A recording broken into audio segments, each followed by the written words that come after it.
Joining me now to discuss this and more, Representative Harriet Hageman of the great state of Wyoming. Congresswoman, thank you for being here. Thank you for having me. So let's talk about this. More than 40,000 federal workers said, yes, I'll take the buyout. It'd be a payout over about 8 months, that they would get basically an 8-month paid vacation.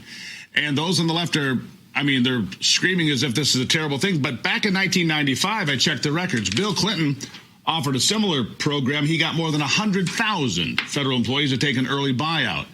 I guess it's okay for Democrats, not for Republicans. Kind of par for the course, isn't it? That double standard raises its ugly little head every time you get a Republican in the White House, doesn't it? It sure does. How important is this to streamline government? Look, we know we've got too many federal employees.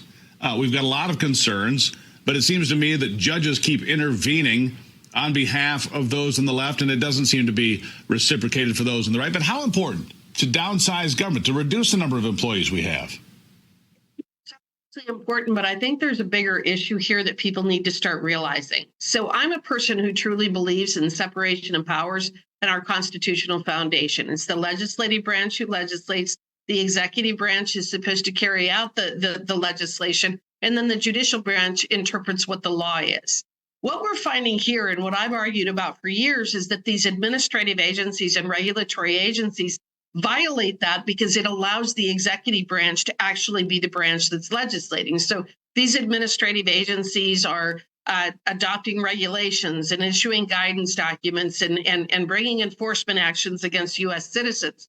But I've always had the belief that at least those agencies were under the oversight of the executive branch, meaning the president of the United States or the governor. What we're seeing by these battles and what you're seeing with what these judges are holding is they're saying there's not only no legislative accountability, we're not even going to allow the chief executive officer that was properly elected by the electorate of the United States of America to control and administer and oversee these agencies. So this is actually what I think. I think this is exposing a very scary situation, because it's one thing for me to argue that the lawmaking authority ought to be with Congress, and we're the ones that make the law, and try to push back against these administrative agencies. But at least we all assumed that the president could decide what happened with those administrative agencies. We now have judges saying, oh, no. Not even the president is in charge. These are independent agencies that can do whatever they want to do.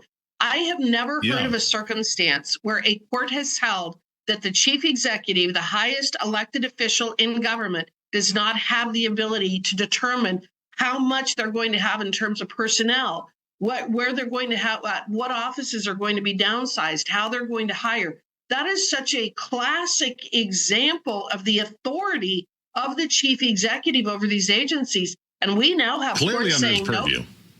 Yeah.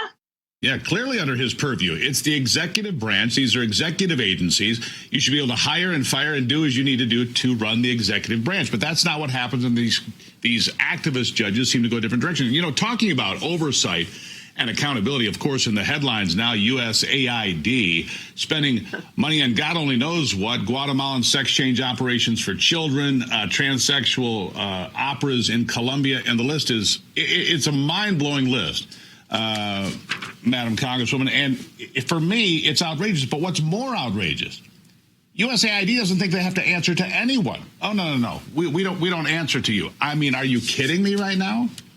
That's been very clear, and they do not come within the jurisdiction of the committees that I have been on, but I have talked to other representatives, and they've said that USAID has refused any kind of accountability or oversight for years. They truly do believe that they are a rogue agency or a rogue government in and of themselves, and they're entitled to do whatever it is that they want. Now, what I want to say is that the amount of money that we spend on this agency is outrageous, $50 billion and counting. But I think it's more insidious than that. What we've done is we have created a monster within our own midst that has been working diligently around the world to undermine our moral authority, undermine our culture, undermine and destabilize governments without any involvement with Congress, without any involvement by the State Department. We truly do have a rogue agency that has been going in. We just found out today about Cuba, that they created, that the USAID cutouts actually created a comparable a social media platform to Twitter to try to undermine that government. Now, setting aside what Cuba is, it isn't for USAID to overthrow foreign governments. Yet that's what they've been spending money on. Yeah, it looks like they're spending money on overthrowing this government. And then you listen to those on the left that are out in front of the USAID, like Senator Warren or Maxine Waters or some of the rest. I mean, it's very shrill. It's full-blown panic, but it's bizarre because they're not getting answers either. I'm not sure what they're defending, and they're attacking Elon Musk. Look, from where I stand, Congresswoman, Elon Musk is the messenger. He's saying, look, you've got spending here, here, here, all over the place. It's completely out of control, completely outrageous, does not advance what's good for the American citizens, and yet they're screaming at him. I mean, I think their focus might be in the wrong direction. No, you know why they're screaming? That money is being laundered back into their coffers. That's the other thing that we're finding is that this USAID, the employees there, 95% of the donations that come out of that agency go to Democrat candidates. When you look at the NGOs and the various organizations that are receiving these funds, and then that money is funneled back to Democrats through campaign donations, that's part of the reason that they're screaming. What's happening is it's, again, not just that we're taking down an agency that is very anti-American, funding the Taliban, funding Hamas, funding organizations that are fundamentally contrary to our constitutional republic. But then those NGOs, those organizations are turning around and giving money back to the Democrat candidates. So this is just one of the mechanisms by which they've been laundering money, and that's why they're screaming hysterically. Well, and look, I think this is going to be pretty small once you start pulling the curtain back, and you weigh in and tell me. The Department of Transportation, $100 billion or more. Labor, education. You start looking at these departments in the government that have these massive budgets, and you start pulling back and say, wait a second, where's the money going? That's all we want to know. Look, we are the American taxpayers. We pay more than anybody in the world. We just want to know how the money's being spent. And once you get into these big departments, I think it's going to be worse than USAID, potentially. What do you say? In terms of the money, not necessarily in terms of the philosophy. I actually joined a bill last year to abolish USAID because I have recognized for many, many years that it is an insidious organization, is anti-American, and has been undermining us from within. As far as these other agencies, abolishing the Federal Department of Education, which we should, because education is a state issue, not a federal issue, but that is hundreds of billions of dollars. If you look at the amount of money that we spend on these agencies, it's outrageous. But here's another question we need to be asking. Not only in terms of looking at the agency and what it's doing, one of the questions I have is, why is the Department of Education, why do they have weapons and ammunition? Why does the IRS spend money on weapons and ammunition? Why does the U.S. Forest Service have weapons and ammunition? Why are we arming these federal agencies? What is the purpose of that? We have federal law enforcement. That is a question.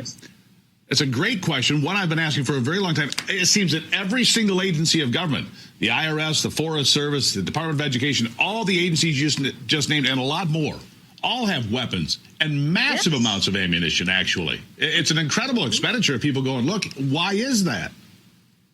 I think one of the reasons that it is I think that they're attempting to take these off this, that they're trying to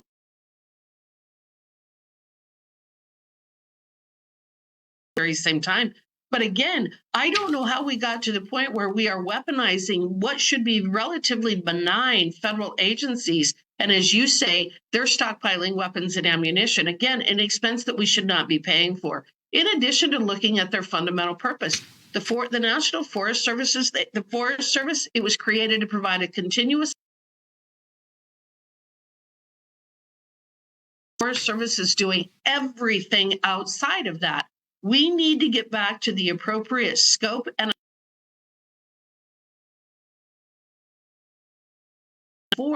stop this nonsense. Well, you're exactly right. And obviously in Wyoming, you know this quite intimately. The Forest Service and the BLM, the original BLM, spend their days, at least during the previous administration, preventing people from having access to the forest, prevent logging, prevent